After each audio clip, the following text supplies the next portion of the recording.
Jeremias capítulo 5, do versículo 20.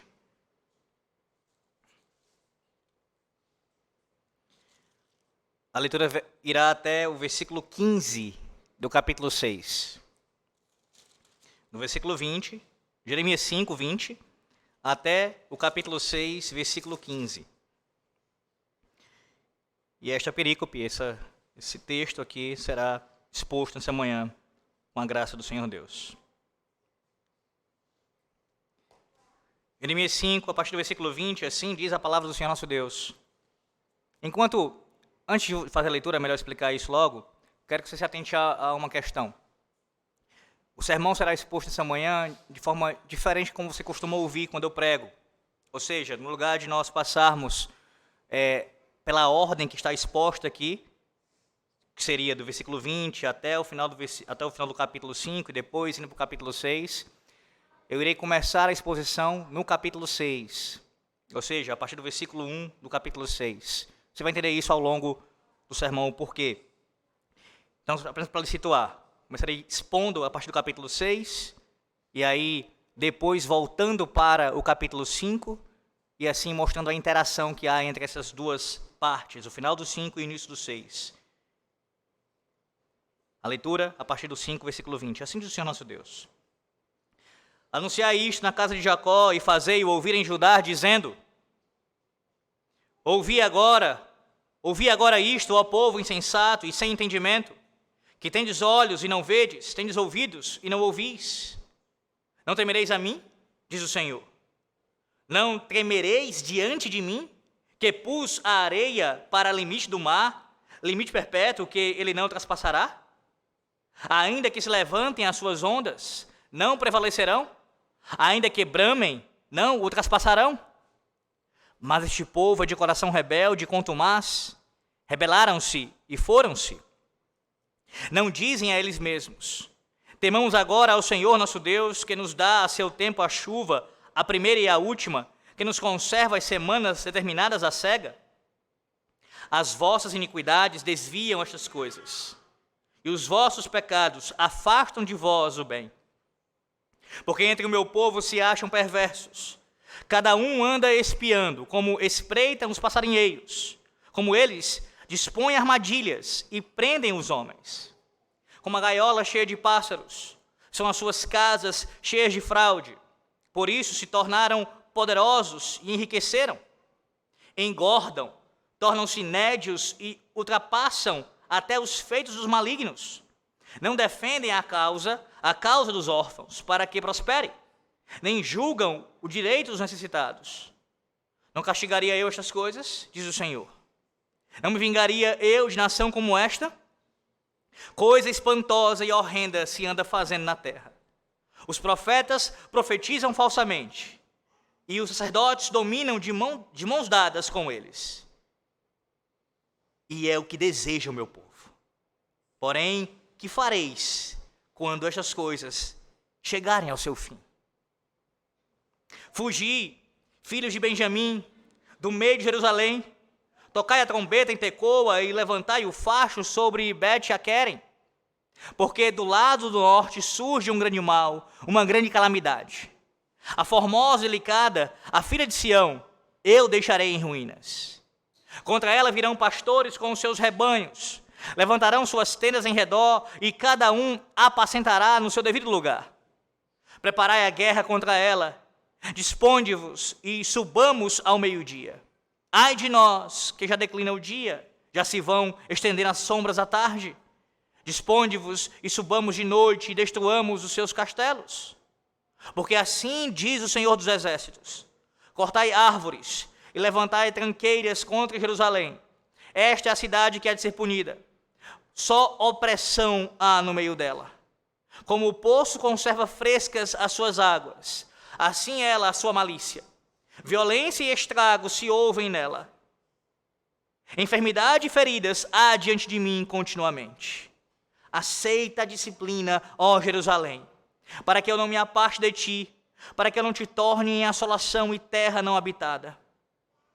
Assim diz o Senhor dos Exércitos: diligentemente se rebuscarão os resíduos de Israel como uma vinha, vai metendo a mão como o vindimador por entre os sarmentos. A quem falarei e testemunharei, para que ouçam? Eis que os seus ouvidos estão incircuncisos e não podem ouvir. Eis que a palavra do Senhor é para eles coisa vergonhosa. Não gostam dela. Pelo que eu estou cheio da ira do Senhor. Estou cansado de a conter. Derramá-la-ei sobre as crianças pelas ruas e nas reuniões de todos os jovens, porque até o marido com a mulher serão presos, e o velho com o decrépito.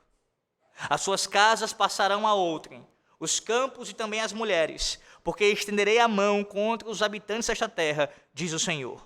Porque desde o menor deles até o maior, cada um se dá a ganância, e tanto o profeta como o sacerdote usam de falsidade.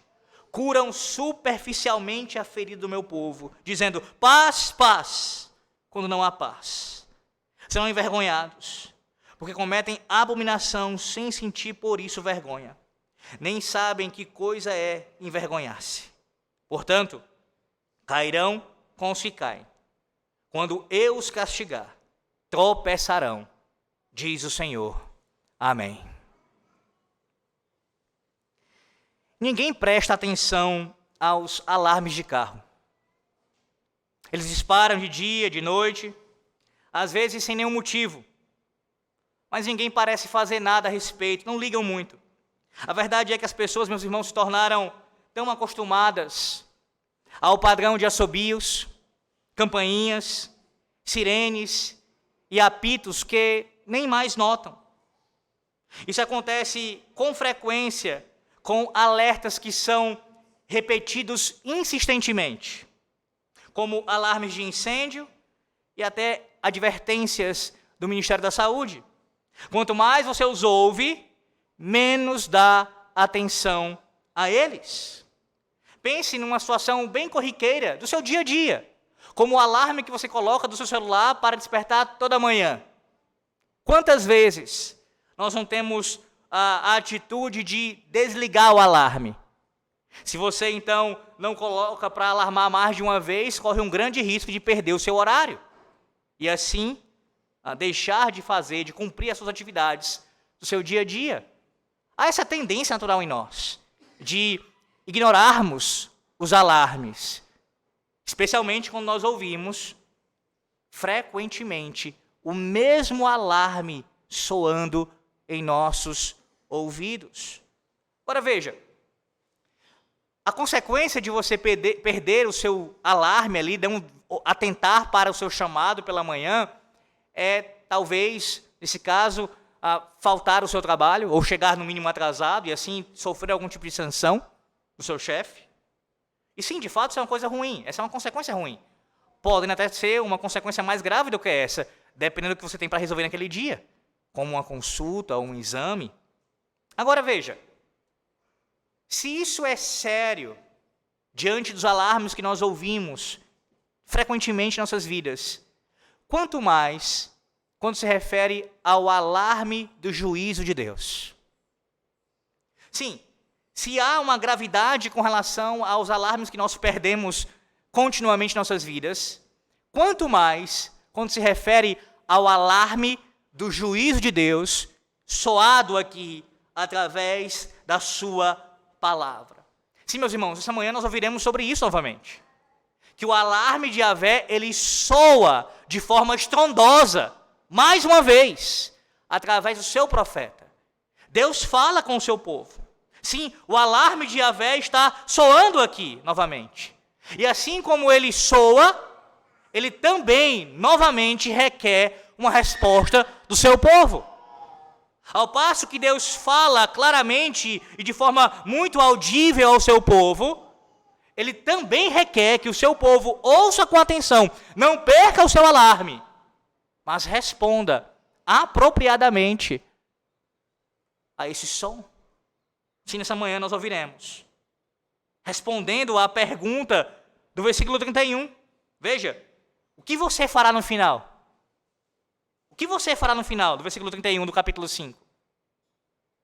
Quando o alarme soar, o que você fará no final das coisas? Essa manhã nós aprenderemos que que o alarme do juízo de Yahvé, ele soa contra um povo cego, irreverente e mentiroso. Sim, o alarme de Yahvé, ele soa contra um povo que é cego, irreverente e mentiroso. Como responder a isso? Como responder a isso? O que você fará diante disso, quando o alarme de Yahvé soar? Observe novamente, a partir do versículo 1 do capítulo 6, como eu expliquei, como esse alarme aqui, ele é entoado novamente, e já nesse capítulo 6, você tem mais uma vez a menção aqui ao cerco que Jerusalém sofreria. Observe, meus irmãos, o profeta, ele enfrentou o mesmo problema nos primeiros anos do seu ministério.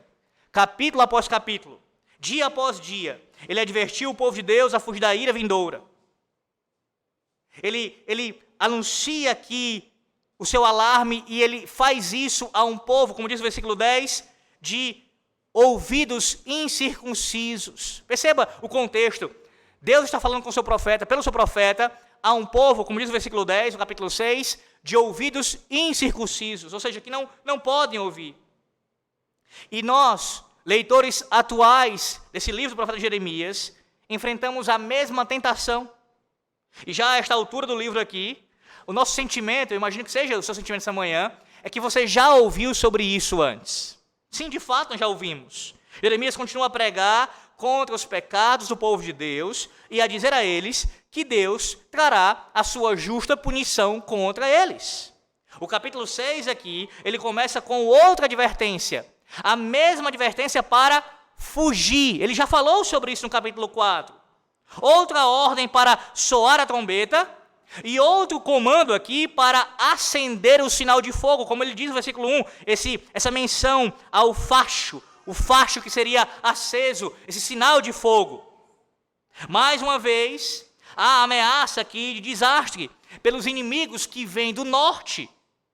E qual era a ordem? Era para eles fugirem para o sul.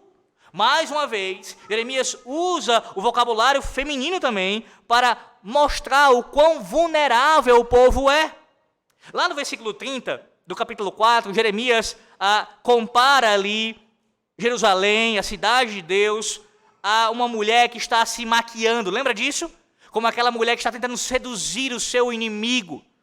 Eles vão se maquiar, eles vão se pintar para querer atrair pela sedução os seus adversários e tentar fazer com que eles não avancem contra eles. Agora, no capítulo 6, versículo 2, há novamente uma menção aqui de uma figura feminina, no versículo 2 do capítulo 6, a formosa e delicada filha de Sião. Todavia, a imagem agora aqui, por mais que seja de uma mulher, é de uma donzela, de uma mulher delicada, de uma mulher que é indefesa. E aí, tenha isso em mente. O alarme está soando, eles estão sendo, assim, chamados à atenção para fugirem, para correrem para longe. E aí a imagem que vem à mente aqui é de que eles são como uma mulher indefesa. Pense nisso, num exército de homens poderosos, fortes, guerreiros experientes de batalha, chegando para a frente de uma mulher. O que essa mulher poderia fazer? O que ela poderia fazer contra aquele exército? Essa é a imagem do povo de Deus, como uma mulher diante de um exército. Não há o que fazer, a não ser fugir. Mais uma vez também, Jeremias profetiza que a cidade seria sitiada. O versículo 13, ele fala isso. Ele diz que contra ela virão pastores com os seus rebanhos, levantarão suas tendas em redor e cada um apacentará no seu devido lugar. É outra imagem aqui que, inclusive essa imagem contém até uma ironia, uma imagem poderosa que nos dá aqui um bom vislumbre do que iria acontecer e também, como eu disse, ela contém uma ironia. E qual a ironia, pastor? Ora, Deus aqui chama pelo seu profeta o exército babilônico de pastores que vêm com o seu rebanho. E qual é a imagem bíblica que pastores com o seu rebanho, ela passa para nós? O que essa imagem passa para nós? Uma imagem de tranquilidade, de serenidade, de calmaria. Mas o contexto presente aqui, estes pastores, estes homens que vêm contra o povo de Deus, eles não vêm para ali um momento de calmaria, de tranquilidade. Pelo contrário, eles são usados por Deus para castigarem o seu povo. Governantes, estrangeiros, rodearão a cidade com os seus exércitos para travar uma guerra impiedosa contra uma mulher indefesa. Mas note ainda o que diz o texto, capítulo 6 ainda, no versículo 4, no início do versículo 4, ele diz: preparai a guerra contra ela. Eles dizem, e aqui, em nosso vocábulo, no português, em nossa tradução, você não tem a dimensão clara do que significa esse verbo aqui no original hebraico. No original hebraico, a ideia aqui, esse verbo que aparece aqui no capítulo 6, ele também é usado em outros contextos bíblicos para se referir à preparação litúrgica, cultica, de adoração. Ou seja, a ideia aqui, que esse preparai nos traz, é de que eles oferecerão sacrifícios pagãos para determinar quando e como deve ser este ataque, no caso, os babilônios. Os irmãos, era bastante normal, no antigo Oriente Próximo, chamar a equipe de astrólogos. Os pagãos faziam isso, ligados ali ao exército, para consultar os oráculos e oferecer sacrifícios. Rituais eram feitos ali para tomar uma decisão antes do início da batalha. Sim, não apenas o povo da aliança consultava Yahvé quando ia para uma guerra, mas os povos pagãos faziam o mesmo, consultavam seus falsos deuses. Em outras palavras, os povos antigos nunca trataram as guerras como algo meramente secular, mas de cunho religioso. As batalhas eram travadas entre os deuses, por assim dizer. E eles, na dependência de seus deuses, ofereciam sacrifícios, confiando neles, para assim obter êxito na batalha. O versículo 4 descreve isso. Preparai a guerra contra ela. Diz o texto ainda: disponde-vos e subamos ao meio-dia, diz o comandante.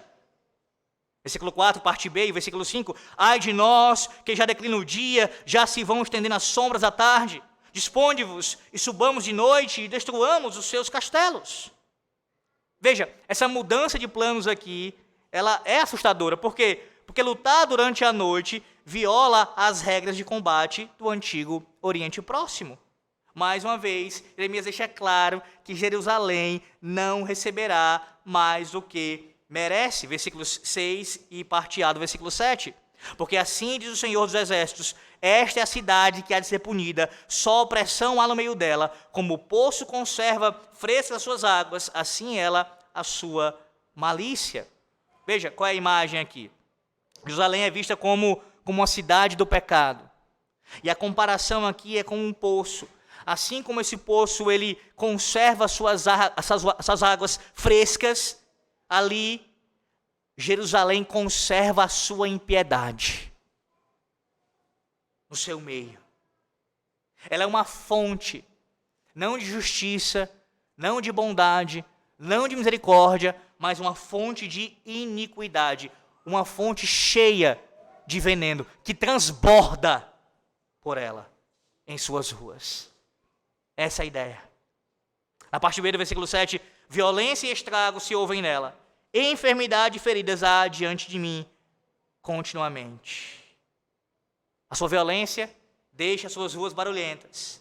O pecado cobre a cidade, como essa imagem, com uma ferida aberta. Como uma ferida aberta.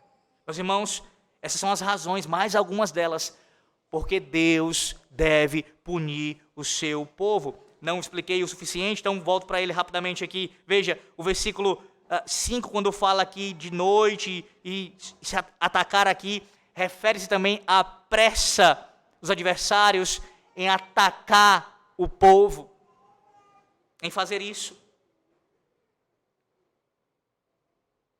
O povo tinha que ser punido. A santidade de Deus exige isso. Deus não pode compactuar com o mal. O seu caráter santo não pode permitir, de forma desenfreada a pecaminosidade. É a própria natureza de Deus que exige que o pecado seja punido. Então, mais uma vez, o próprio Senhor punirá o seu povo. Sim, é o próprio Senhor quem faz isso. Veja, o versículo 6 diz isso. Porque assim diz o Senhor dos Exércitos: cortai árvores e levantai tranqueiras contra Jerusalém. Esta é a cidade que há de ser punida. Só opressão há no meio dela. Não é Nabucodonosor, em última instância, quem fará isso. É Deus, aquele que é o guerreiro divino, que vai à frente do seu exército, do seu povo, para batalhar as suas guerras. Agora, vem contra o seu povo. Ele marcha contra o seu povo. É Ele quem dá as ordens. É Ele quem determina que o seu povo seja punido. Versículo 8: aceita a disciplina, ó Jerusalém, para que eu não me aparte de ti, para que eu não te torne assolação e terra não habitada. Irmãos, a expressão aqui ela é fortíssima. A ideia é que o próprio Deus iria virar as costas para o seu povo. Como se Deus retirasse a sua própria alma, o seu espírito, do meio do seu povo. O próprio Deus rejeita Jerusalém. Os soldados que iriam sitiar a cidade não são mais do que mercenários no seu exército. Eles servem a Yahvé. E mais uma vez também, Israel é comparada a uma videira, veja, a ser colhida. Versículo 10 aqui, a partir do versículo 9. Assim diz o Senhor dos Exércitos: diligentemente se rebuscarão os resíduos de Israel como uma vinha, vai meter na mão como vindimador por entre os sarmentos. A quem falarei e testemunharei para que ouçam? Eis que os seus ouvidos estão incircuncisos e não podem ouvir. Eis que a palavra do Senhor é para eles coisa vergonhosa, não gostam dela. Jeremias seria como esse rebuscador, ou rebuscador, que iria colher ali, tinha que pregar a palavra de Deus, e como alguém que vai vai à videira para colher aquilo que tinha caído dela, ele deveria fazer o mesmo. Contudo, a resposta do versículo 10 é muito clara. Ora, será que haverá? Claro que não. Quem vai ouvir? Quem dará atenção? Uma vez que os ouvidos estão incircuncisos, como eu vou colher dessa videira algo que seja proveitoso? Note que no versículo 9 ao versículo 15, há um diálogo entre Yahvé e Jeremias, entre Deus e o seu profeta. E nessa resposta que Jeremias dá a Deus aqui, ele demonstra claramente que não teria resultado nesse sentido, ou melhor, não poderia se esperar resultado nesse sentido, de colher daquela vinha algo que fosse de bom proveito. Ainda assim, observe de forma passageira aqui, que mesmo assim, alguns comentaristas notam que o versículo 9, de alguma maneira, tem algo aqui nele esperançoso, quando se fala, por exemplo, acerca dos resíduos de Israel. Seria mais uma menção, ainda que breve, ao remanescente que Deus teria entre o seu povo. Mas o que se destaca aqui, principalmente, repito, é que o povo como um todo está rebelde. O povo como um todo tem os seus ouvidos incircuncisos. E o rebuscador, aquele que iria lá para colher os frutos, fazer a colheita, ele não iria encontrar resultados. Além disso, observe ainda a sequência dos versículos, a partir do versículo 11, que o juízo ele cai sobre todos. Sobre todos. Pelo que estou cheio da ira do Senhor, estou cansado de a conter, derramá-la-ei sobre as crianças pelas ruas e nas reuniões de todos os jovens, porque até o marido com a mulher serão presos e o velho com o decrépito. Versículo 12, as suas casas passarão a outrem, os campos e também as mulheres, porque estenderei a mão contra os habitantes desta terra, diz o Senhor. Percebe? Das criancinhas até os idosos, todos sofreriam o juízo de Deus. Você sabe que o juízo do Senhor, seu juízo temporal que ocorreu por vezes na antiga aliança, como por exemplo, quando o povo é castigado pela Babilônia, é uma sombra do juízo eterno. Aponta para o juízo eterno.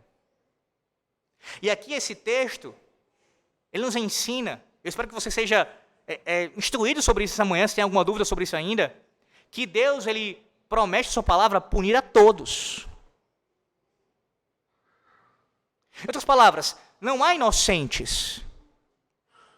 Crianças são alvo do juízo de Deus. Crianças.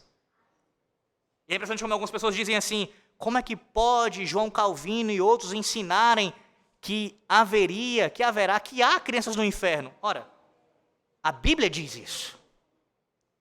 A Bíblia diz que o juízo de Deus cai sobre todos, inclusive crianças.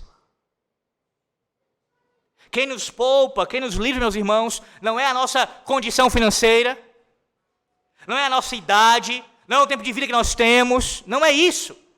É a graça eletiva de Deus. Deus elegeu os seus, entre crianças, adultos e idosos. Então, pensar que Deus não possa punir crianças, pelo fato simplesmente de serem crianças, isso atenta contra o que o texto ensina, a palavra de Deus como um todo. É dizer que existe uma categoria de pessoas de uma certa idade, de uma faixa etária, que não podem sofrer o juízo de Deus porque são crianças. Mas diz o texto sagrado que até elas são alvo do juízo de Deus. Todos que são salvos por causa de Cristo. E somente por causa de Cristo. Então, ainda que alguém tente argumentar a favor de uma salvação de todas as crianças, certamente não pode afirmar que isso seja algo injusto da parte de Deus, se Deus assim executar contra uma criança. Terá muita dificuldade em defender isso, à luz de textos como esse, do versículo 11 de Jeremias, capítulo 6. Veja, todos, a abrangência do juízo, todos sofrerão o juízo divino. Meus irmãos, esse texto ele nos aponta para outros textos bíblicos também que falam sobre isso. Por exemplo, 2 de Pedro, capítulo 3. Você pode abrir. 2 de Pedro, capítulo 3, versículo 10. Pedro diz, os céus passarão com estrepitoso estrondo, e os elementos estarão abrasados. Também a terra e as obras que nela existem serão atingidas. O versículo 12, por exemplo, desse capítulo 3 de 2 de Pedro, nos mostra que há um dia que está por vir, quando a terra irá rachar, os céus irão se derreter e todo o universo será destruído pelo fogo. Há um dia, meus irmãos, por vir, quando os homens ímpios serão julgados e destruídos eternamente. Quando Deus dará aos homens, mulheres e crianças, o que nós cantamos aqui no Salmo 62, Ele retribuirá a cada um conforme as suas ações, como diz Mateus 25, do 31 ao 46. Todos receberão conforme as suas ações. E a pergunta é, o que você fará nesse dia? O que você fará nesse dia, usando as mesmas palavras de Jeremias aqui? Quando tudo estiver terminado, versículo 31 do capítulo 5, que fareis quando estas coisas chegarem ao seu fim?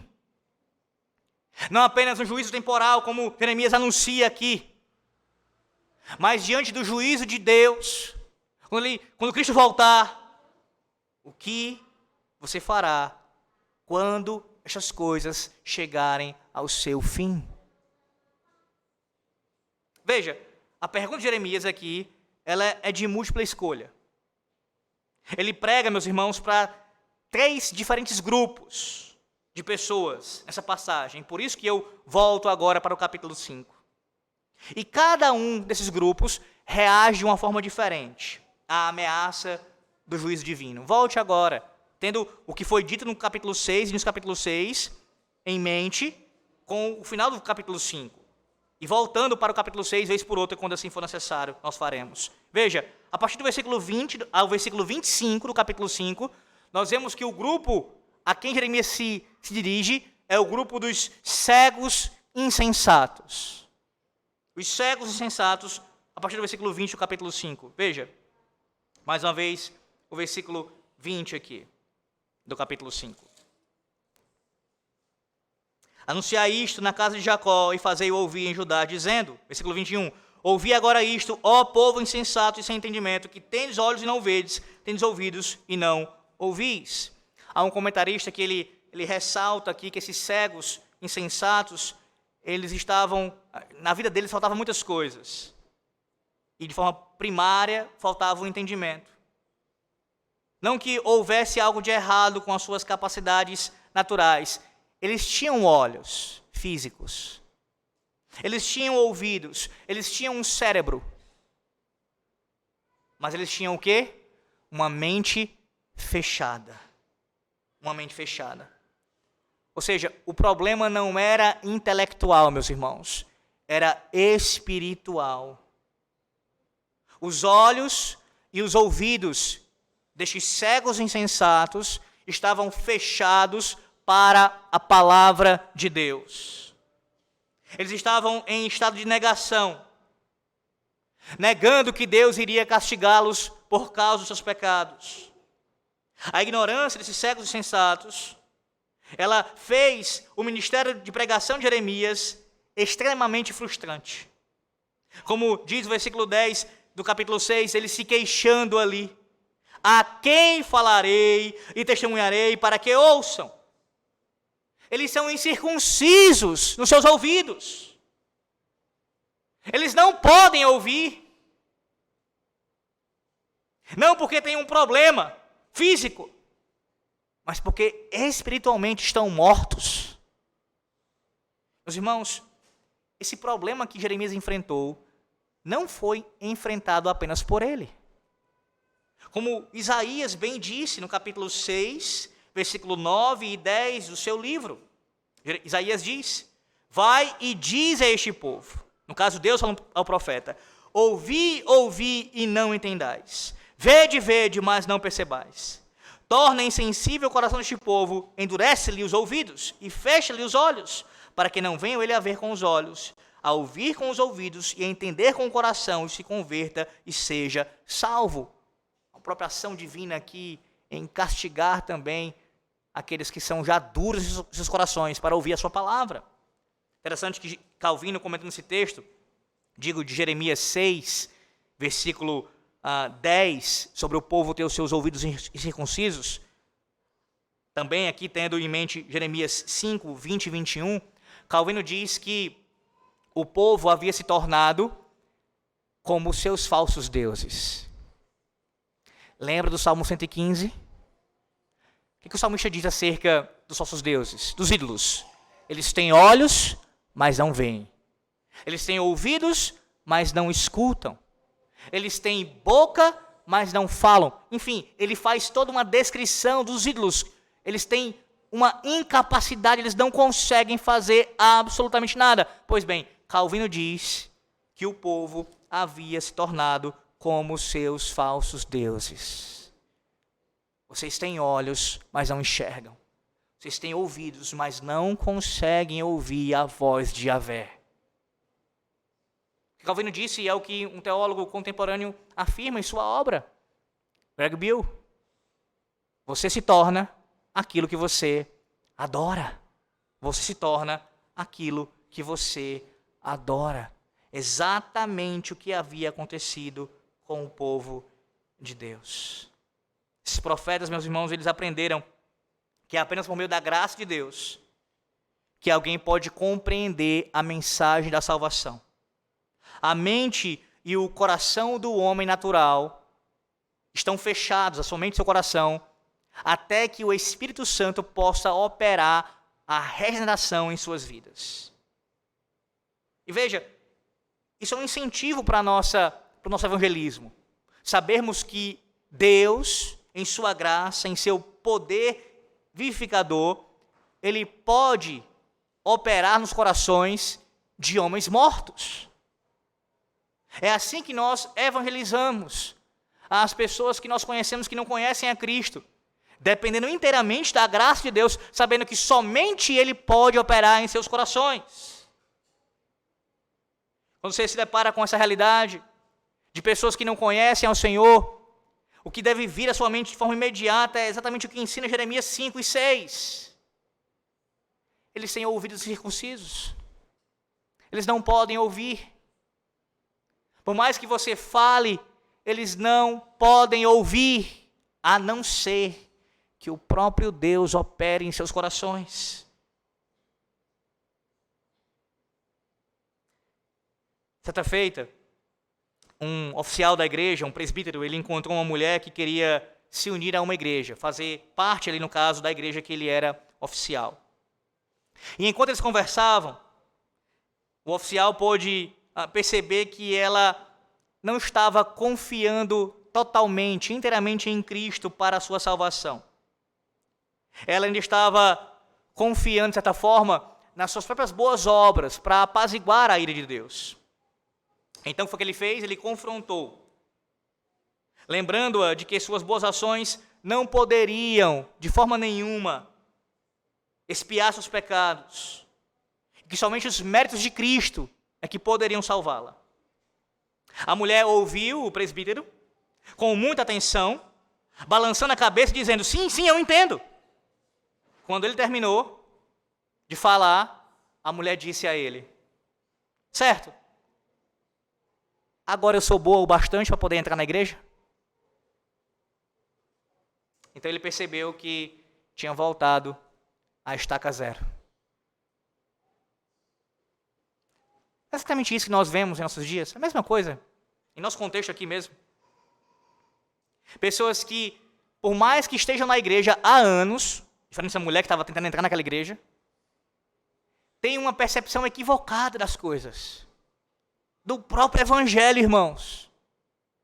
Não, você não é membro dessa igreja pelos seus méritos. Veja, isso não significa dizer que não existam requisitos de membresia que a Bíblia coloca. Mas ainda assim, essas características não são por sua causa. Não são seus méritos que tornam você membro de uma igreja, participante do corpo de Cristo. De forma nenhuma. E essa é uma questão crucial. Se você não entende isso, você não entendeu o Evangelho.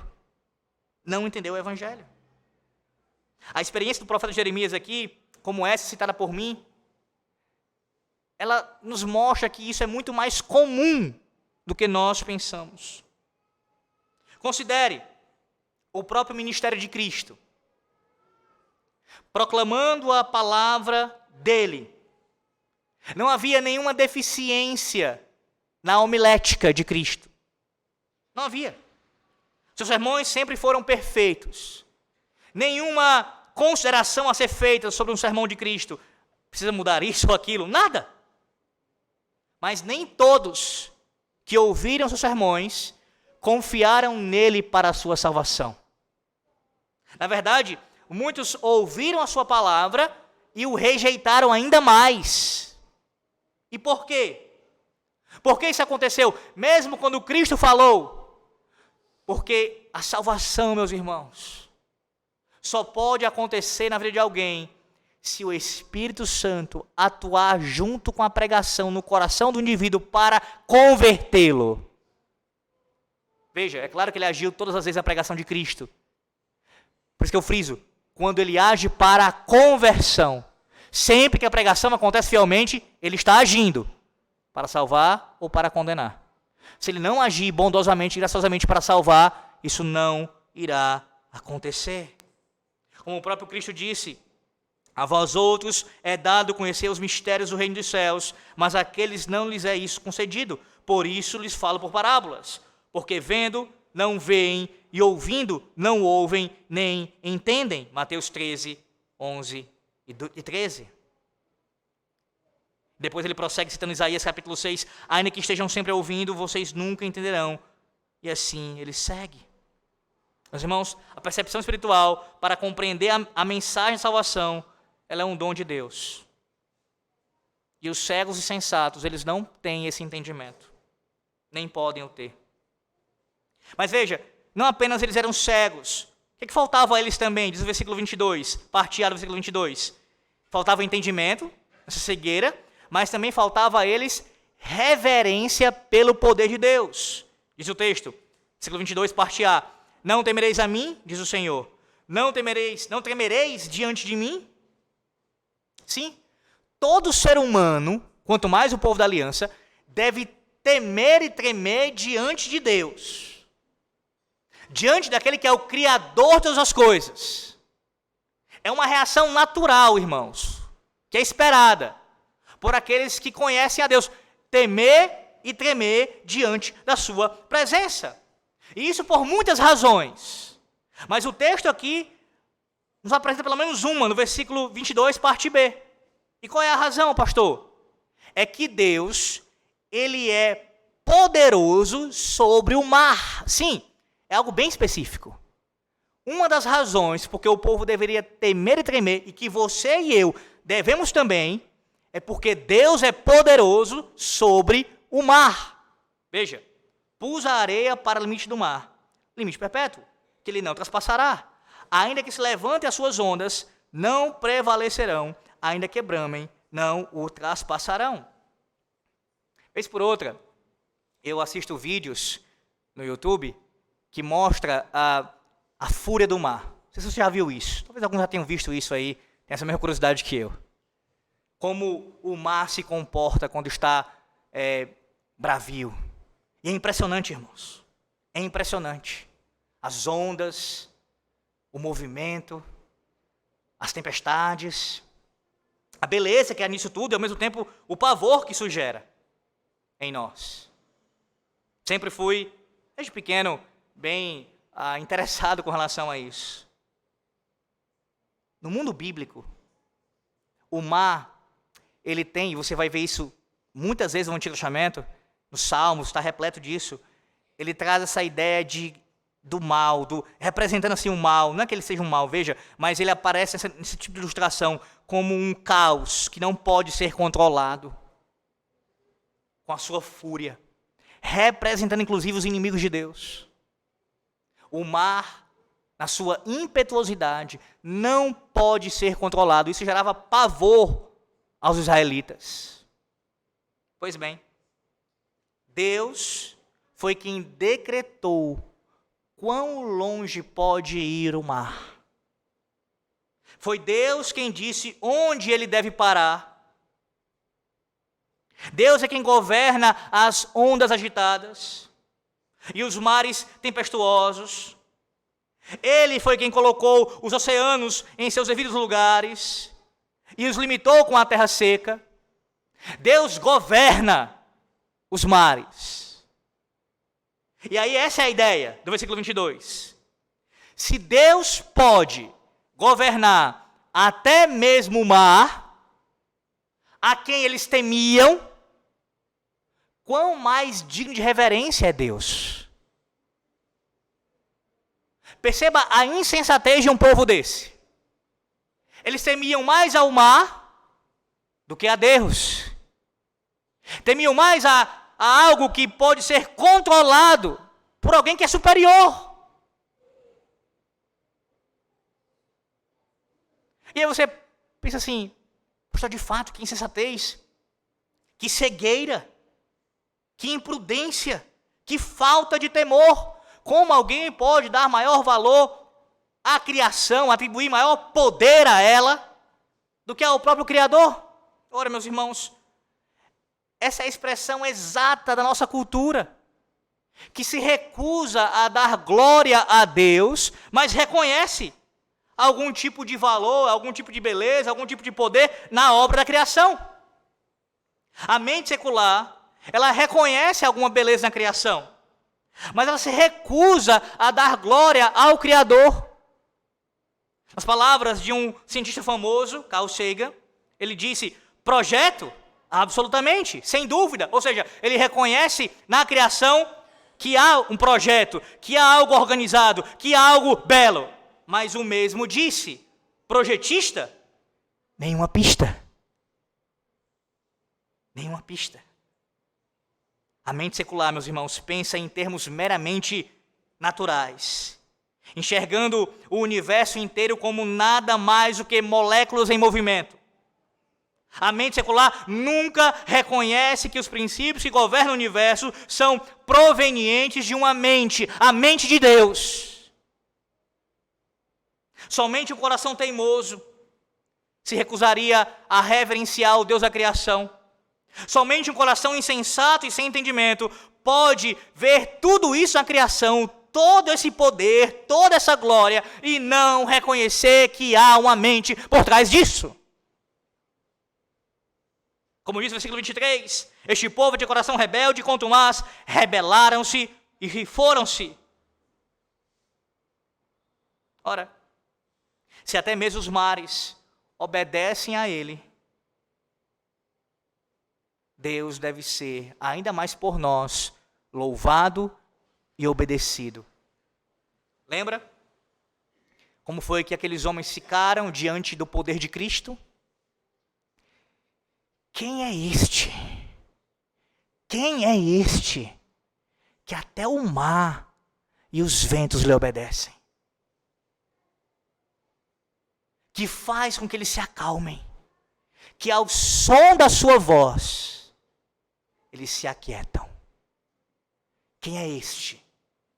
É o Deus Todo-Poderoso, o mesmo que criou o mar e impôs os limites para ele. Só ele pode fazer isso. Só ele.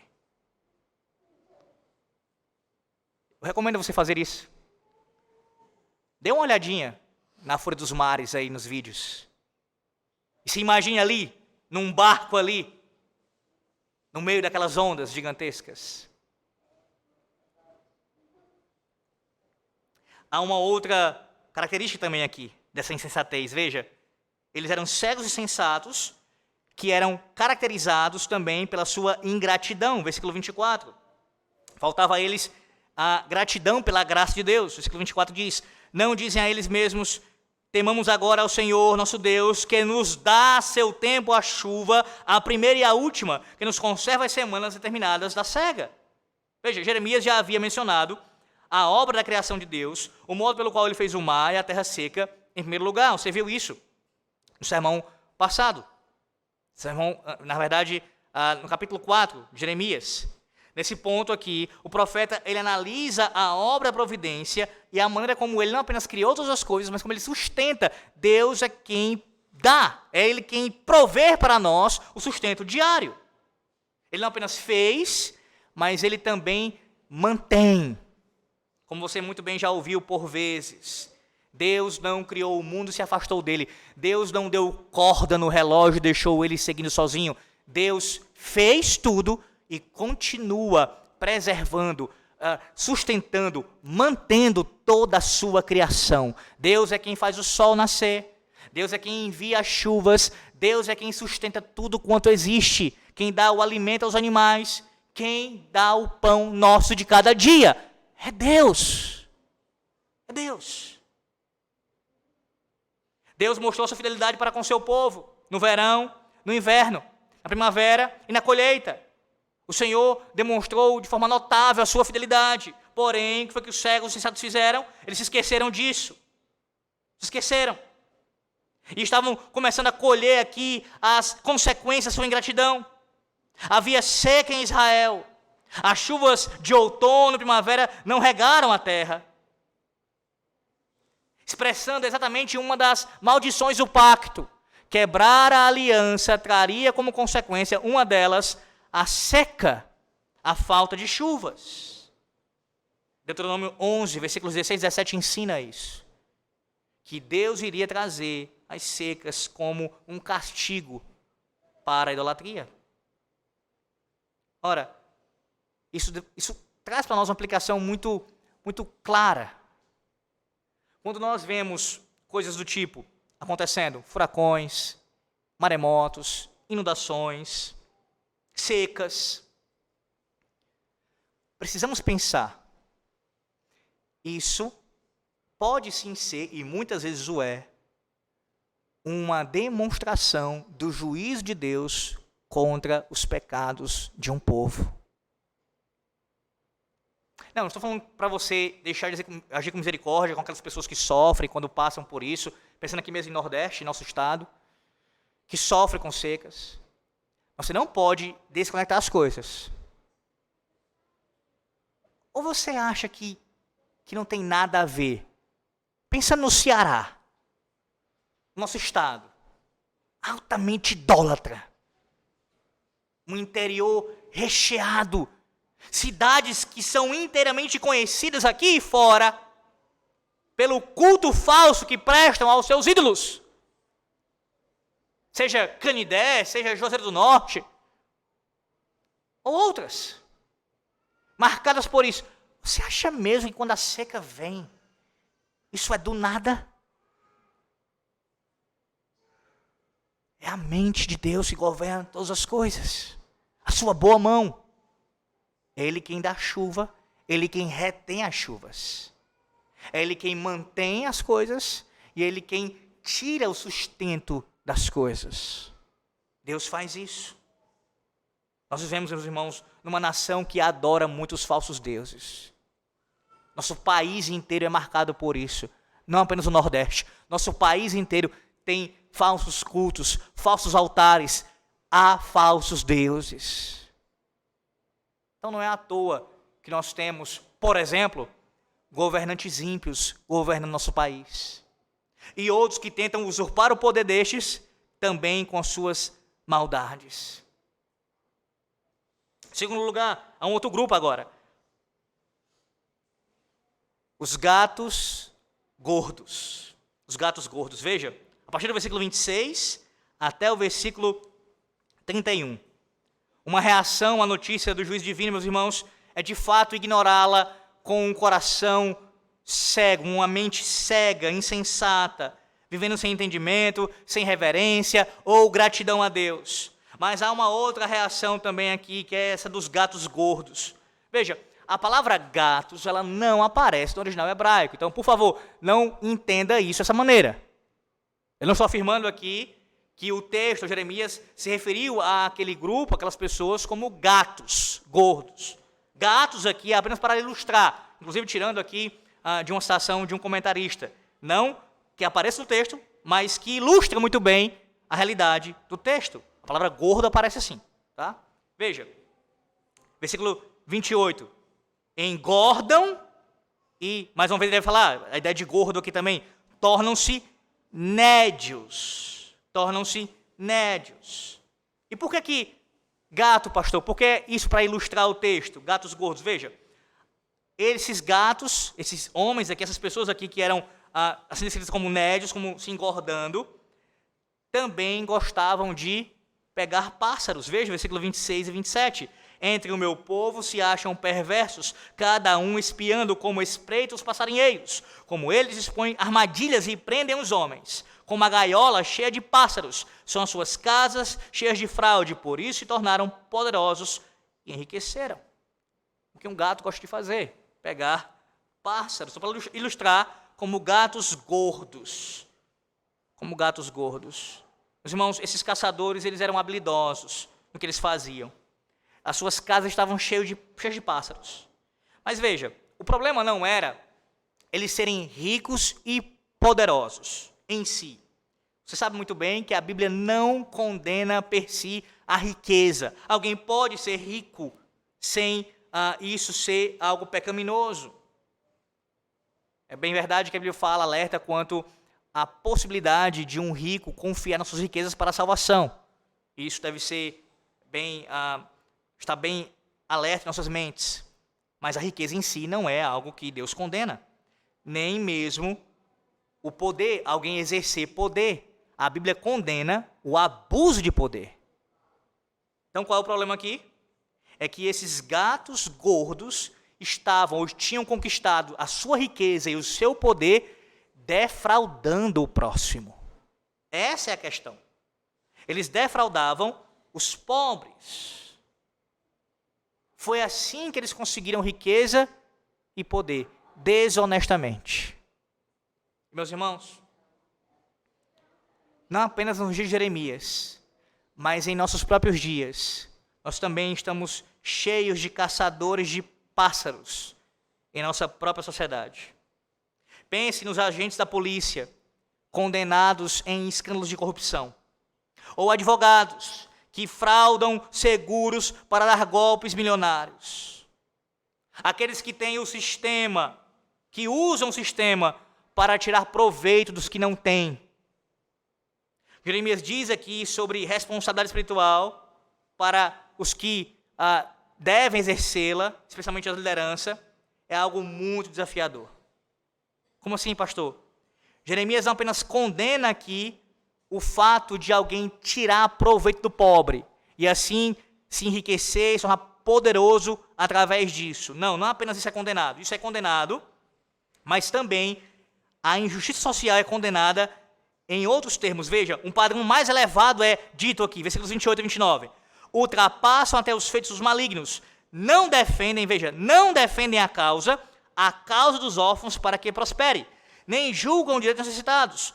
Não castigarei eu estas coisas, diz o Senhor. Não me vingaria eu de nação como esta. Ou seja, a Bíblia diz que para você agir de forma justa socialmente, não basta não explorar os pobres. De fato, Zacarias 7, versículo 10 diz: a viúva, nem o órfão, nem o estrangeiro, nem o pobre. Ou seja, ninguém pode ser oprimido. Deus condena isso. Pessoas aqui que são, nesse caso, vulneráveis, ainda mais. Todavia, Jeremias não condena somente isso, mas o que também?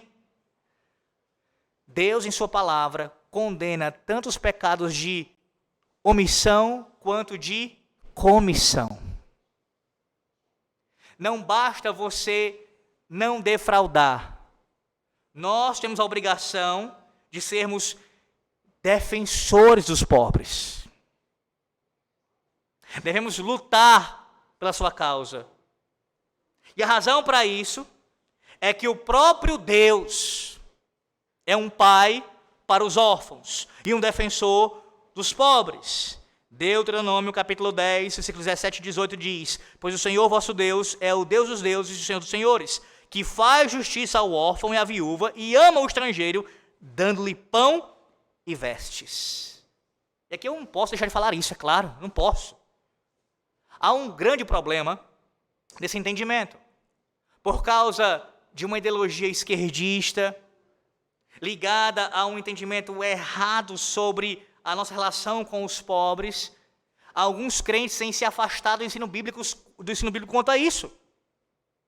Veja, para você se opor a essa ideologia maldita do diabo, você não precisa ir contra os pobres, de forma nenhuma. De forma nenhuma. É bem verdade que há pessoas na Igreja de Cristo que se dizem pregadores do Evangelho, que colocam a causa dos pobres e de outros como algo central, a ponto de substituir a mensagem do Evangelho, dizendo que este é o Evangelho. Você sabe, pregadores como Carlos Queiroz, pregadores como Ariovaldo Ramos, pregadores como Caio Fábio e outros que colocam a mensagem do Evangelho de lado e o cuidado social com o vulnerável, com aquele que é oprimido, tomam o centro da mensagem. Isso é heresia. Deus condena isso. Cristo, por mais que tenha cuidado dos pobres e mostrado todo o seu amor e sua misericórdia, o que salvou os pobres nos seus dias e que salva os pobres e todo homem é Cristo. É crer nele para a sua salvação e descansar na sua obra. Por outro lado, nós não podemos incorrer no extremo oposto, que é rejeitar por completo o nosso cuidado, a nossa responsabilidade de cuidado para com os pobres. Percebe? Como não apenas o presidente Lula, mas outros usurpam um título que é de Deus. Deus é o pai dos pobres. Nenhum governante. Deus é o pai do órfão. Deus é o pai do estrangeiro. Deus é o marido, é o cuidador da viúva. Deus. E como ele exerce isso? Uma das formas de ele exercer isso? Através da sua igreja. Através do seu povo, ele demonstra cuidado para com o desvalido, com o necessitado. Devemos, assim, também o fazer. Políticos liberais e políticos conservadores. Ambos os grupos têm uma falsa compaixão pelos pobres, salvo as suas exceções, é claro. Ambos os grupos se aproveitam dos pobres para alcançarem os seus fins. Ambos. Quer seja alguém de esquerda ou de direita. Ambos os grupos fazem o mesmo. Porque antes se dizia o seguinte: programa social como Bolsa Família é um programa da esquerda para prender os eleitores e assim ficarem se perpetuando no poder. E o que dizer do auxílio emergencial eterno? Uma tentativa de manter os pobres debaixo do seu jugo ali, lhes prendendo, para que eles continuem votando neles. Os irmãos, o Deus vivo, o Deus todo-poderoso, ele não é de direita nem de esquerda. Nem é republicano, pensando aqui no contexto americano, não é? Está muito em voga nos seus dias falar sobre isso. Nem democrata. Ele é superior, o seu padrão é muito mais elevado. Muito mais elevado. O nosso dever para com os pobres deve exceder e muito ao fato de não apenas não defraudá-los, mas também ajudá-los em suas necessidades dentro daquilo que nós podemos fazer. Começando, é claro, sempre pelos da nossa casa, familiares, e estendendo isso à igreja de Cristo. Aquele que não cuida dos seus, aquele que não cuida dos seus, é pior do que o infiel, negou a própria fé.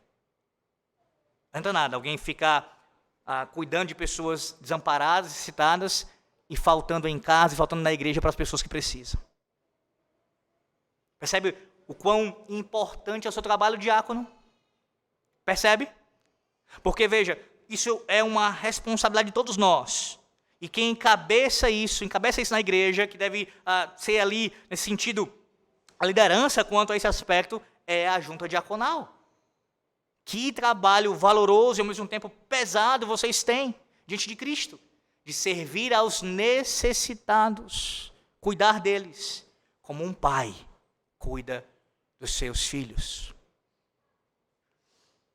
Terceiro lugar, não apenas cegos insensatos e gatos gordos, mas também profetas mentirosos.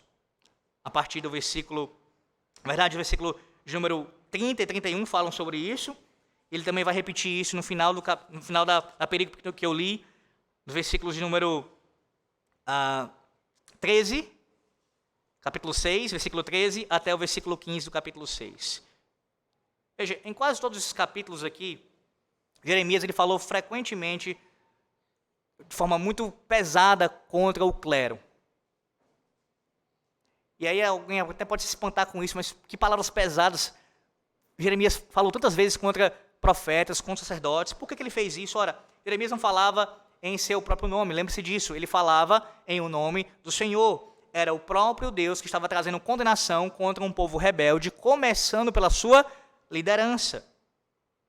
O grande pregador George Whitefield, ele disse o seguinte, pregando esse sermão aqui, no caso, pregando nesse texto aqui, nessa passagem de Jeremias, capítulo 5, diz assim: assim como a maior bênção que Deus pode enviar para uma nação de pessoas é dar-lhes ministros fiéis e sinceros, a maior maldição que Deus poderia enviar a um povo neste mundo é entregá-los a guias cegos, degenerados, carnais, mornos e inábeis.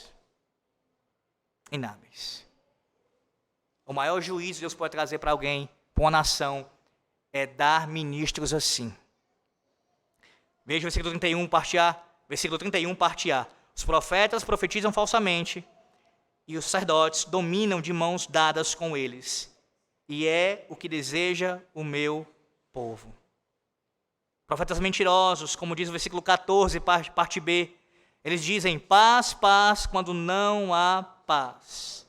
Meus irmãos, essa é a grande mentira da teologia liberal. A teologia liberal ensina isso, que Deus ele não pune o pecado. Os liberais ensinam dessa maneira. Tudo está bem.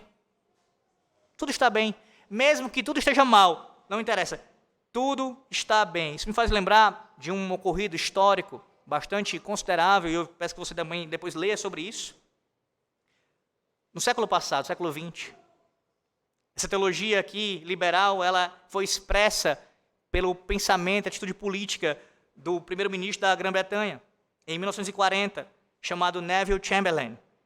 Ele disse nas suas negociações com os nazistas: nós alcançamos a paz em nosso tempo. Você sabe o que aconteceu, não sabe? Depois disso, ele disse: paz, paz, mas não havia paz. O que aconteceu foi que o monstro que governava a Alemanha seguiu, marchou para a sua guerra. Do mesmo modo, pastores que deixam de pregar o juízo vindouro estão dizendo, a semelhança daquele primeiro-ministro e daqueles falsos profetas de Jeremias: paz, paz, quando não há paz. Paz, paz, quando não há paz. Apenas aqueles que confiam em Cristo, que creem nele, podem ser salvos de um lago de fogo eterno. Pregar outra coisa diferente disso é se tornar um profeta mentiroso, que falseia a verdade. Os profetas, meus irmãos, eles eram assim, e os pregadores devem ser assim, como cirurgiões da alma. Eles devem diagnosticar corretamente a condição espiritual do povo de Deus. Se um médico der um resultado, um diagnóstico equivocado sobre uma vida, ele pode matar aquela vida. Quanto mais um pregador que é responsável pela alma, nesse sentido, das suas ovelhas. Ele tem que ser preciso. Ele tem que ser fiel. Ele precisa operar de maneira perfeita. No que compete a ele, é claro. No sentido de pregar a palavra de Deus. No tempo de Jeremias, a cirurgia ela era necessária. Eles tinham que ser operados. Mas os falsos profetas, eles aplicavam apenas uma espécie de band-aid ali. Pronto, tudo resolvido. Colocamos o curativo. Estão sarados. Não há problema. Quando o povo precisava, na verdade, de um transplante de coração. Eles não tinham vergonha. Eles não coravam o rosto, diz o versículo 15 do capítulo 6. Serão envergonhados porque cometem abominação sem sentir por isso vergonha. Nem sabem que coisa vergonhosa é envergonhar-se. Portanto, cairão com os que caem. Quando eu os castigar, tropeçarão, diz o Senhor.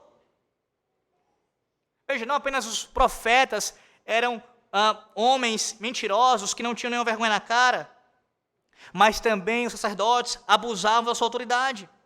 Estavam em conluio com os profetas. No lugar de pregar a palavra de Deus, eles pregavam as suas próprias mensagens.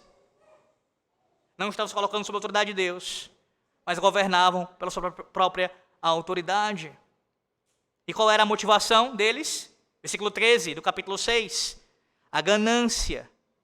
Desde o menor deles até o maior, cada um se dá a ganância, e tanto o profeta como o sacerdote usam de falsidade. Embora Jeremias não tivesse encontrado nenhum homem justo, havia muitos homens maus, começando pela própria liderança eclesiástica. Ele via no meio de uma cultura que era dominada pela ganância, pelo amor ao dinheiro, pelo poder, não diferente de nossos dias, que até mesmo ministros se entrelaçam com isso. Meus irmãos, quando um ministro da palavra de Deus, ele deixa de crer na autoridade da Sagrada Escritura, quando ele nega a realidade do juízo final, quando ele enxerga no pastorado uma carreira próspera, em vez de um chamado sacrificial, tal ministro deveria abandonar o ministério e se converter. Sim, é uma indignação gigantesca aqui, versículo 30 diz: coisa espantosa e horrenda se anda fazendo na terra. Eles são maus, mas aí o choque não para por aqui, versículo 31, ele diz: e é o que deseja o meu povo. Percebe o significado dessas palavras? Depois de ouvir acerca da ganância, da falta de escrúpulos, da irreverência, do amor ao dinheiro, de tudo que aqueles homens estavam demonstrando, o texto ainda diz que o povo desejava isso, irmãos.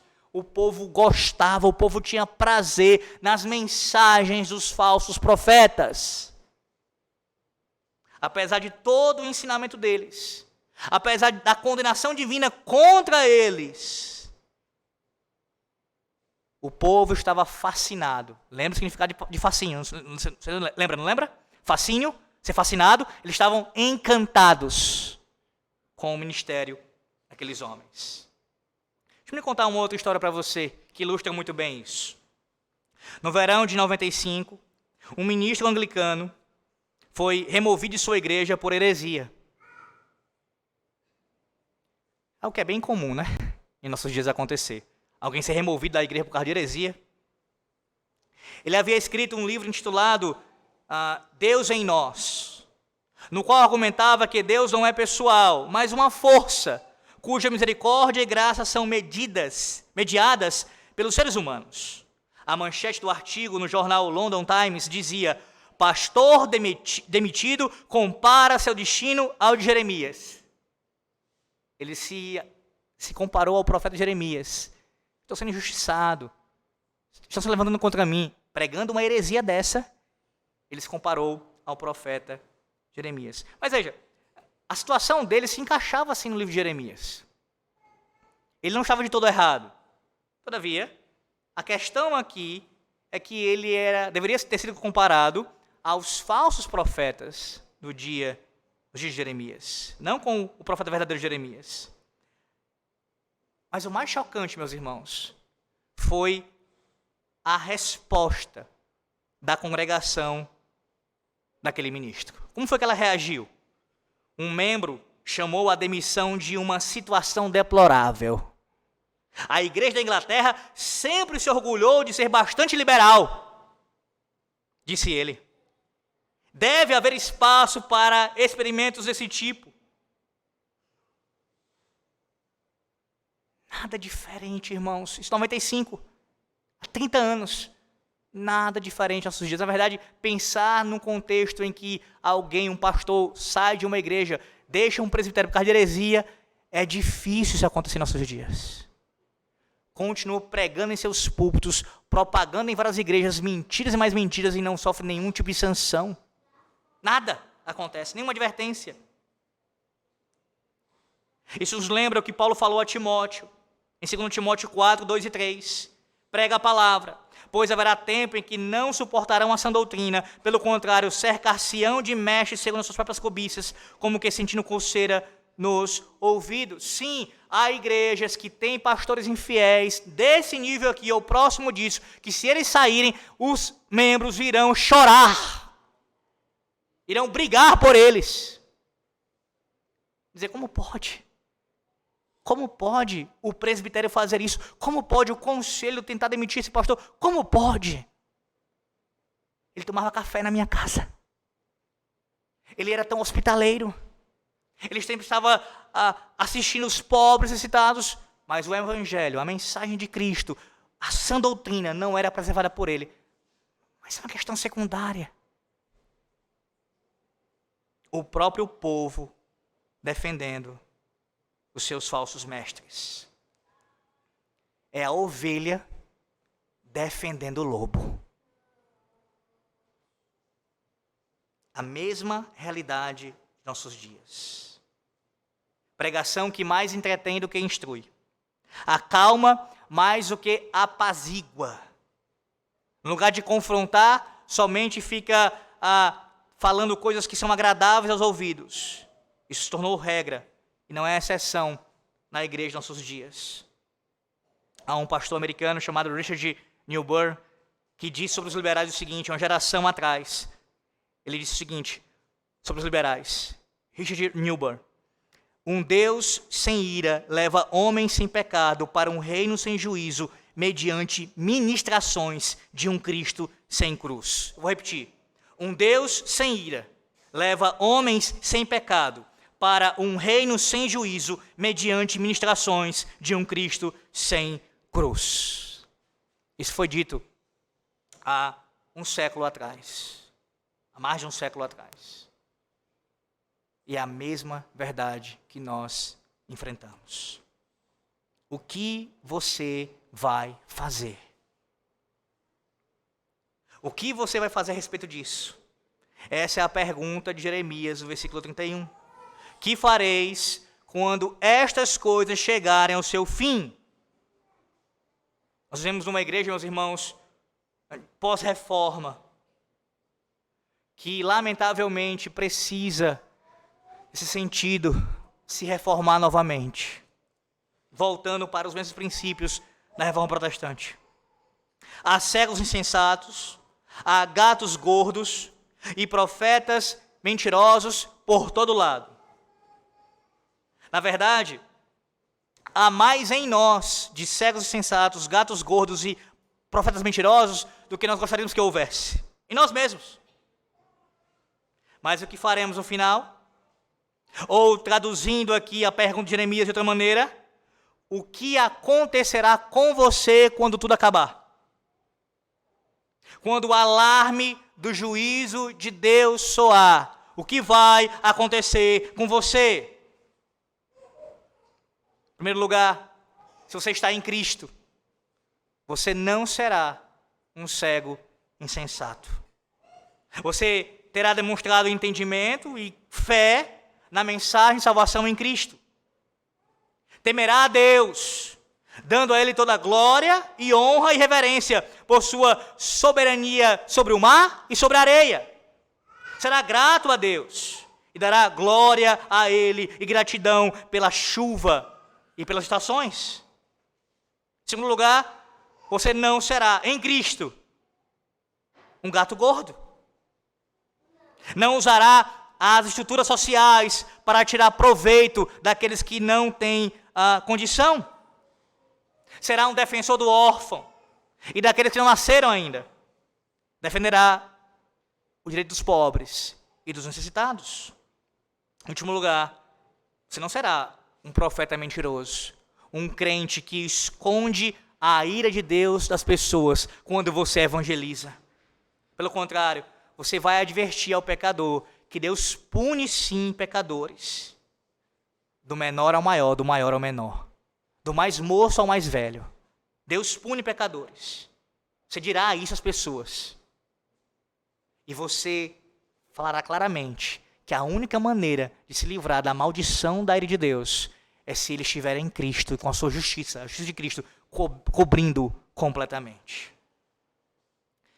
Lembra do último sermão que eu preguei, no Salmo 103? Uma das coisas que a gente aprendeu ali foi que Deus ele tem muitos benefícios para o seu povo, o povo da aliança. E um dos benefícios é a ressurreição. Ele não deixará o nosso corpo lá na cova, ele irá nos ressuscitar. E aí pense nisso aqui, veja. O alarme do juízo de Deus, ele soa em todo o sermão. Ele soou hoje e está soando até agora. Nos seus ouvidos, no seu coração. Está soando. Naquele grande dia, quando o seu alarme soar, a única maneira de você não receber o juízo de Deus é se você estiver em Cristo. E aí, um dos benefícios que você vai receber é a ressurreição. Terá sido ressuscitado em glória. Mas há um outro benefício ligado à ressurreição, ou no caso há outros benefícios. Escute, e aqui eu concluo. O breve catecismo de Westminster diz na pergunta 38, quais são os benefícios que os crentes recebem de Cristo na ressurreição? Além dela em si. Resposta, na ressurreição os crentes, sendo ressuscitados em glória, serão publicamente reconhecidos e absolvidos no dia do juízo, e tornados perfeitamente felizes, deleitando-se plenamente em Deus por toda a eternidade. Quem estiver em Cristo, quando o alarme de Deus soar, naquele grande dia, no retorno em glória de Cristo, nós seremos ressuscitados e estaremos para sempre com o nosso Senhor. Percebe? somente por causa do nosso Redentor. Felizes por toda a eternidade. Isso nos ensina, meus irmãos, que nós não temos que esperar por felicidade plena nessa terra. Isso é impossível. Isso não quer dizer que você não vai buscar se alegrar em Cristo nessa terra, não é isso. Mas a tua esperança não pode estar aqui. Não pode estar aqui. Não haverá casamento perfeito aqui, não haverá criação de filhos perfeita aqui, não haverá comunhão entre os crentes aqui na igreja perfeita aqui, não. Temos que almejar tudo isso, orar por isso, buscar isso, mas conscientes que isso não será perfeito nessa terra. Esperando que na ressurreição, em Cristo, teremos uma perfeita satisfação e alegria para todo sempre. Para todo sempre. O que você fará no final? O que você fará hoje? Após ouvir o evangelho ser pregado mais uma vez?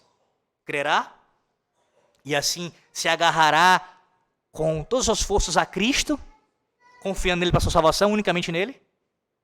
Ou você, mais uma vez, dará com os ombros para o alarme do juízo de Deus? Que Deus os abençoe, em o nome do Senhor Jesus Cristo. Amém.